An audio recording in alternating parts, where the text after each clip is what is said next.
Σαν ένας άλλος τυφώνας, σαν ανεμοστρόβιλος, ο Ρώσος πρόεδρος Βλαντιμίρ Πούτιν σάρωσε τα κέρδη στον ενεργειακό τομέα για τους πρώτους 6 μήνες του 2022, επαναφέροντας μάλιστα τη Ρωσία στην πρώτη θέση των προμηθευτών του μεγαλύτερου παγκοσμίως εισαγωγέα αργού πετρελαίου, που δεν είναι άλλος από τη χώρα της Κίνας.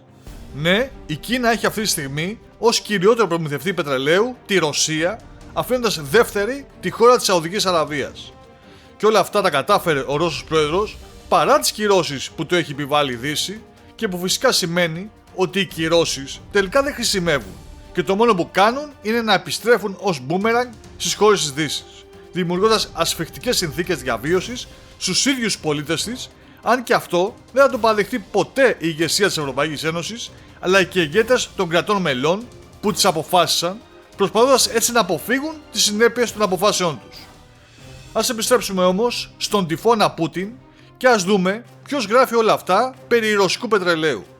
Και σε αυτό το σημείο αρκετοί θα εκπλαγείτε, καθώς πρόκειται για σημερινό δημοσίευμα του αμερικανικού ειδησιογραφικού δικτύου CNN, που χρησιμοποιεί πληροφορίες από το πρακτορείο ειδήσεων Reuters και το οποίο συνεχίζοντας γράφει ότι οι εισαγωγές πετρελαίου της Κίνας από τη Ρωσία συγκριτικά με πέρσι το Μάιο αυξήθηκαν κατά 55%, καθώς η τελευταία είχε δώσει δελεαστική τιμή με έκπτωση, η οποία τιμή, αν αναλογιστεί κανείς την αξία του πετρελαίου που είχε αυξηθεί, θα καταλάβει ότι και πάλι απέφερε μεγάλα κέρδη στο Ρώσο πρόεδρο.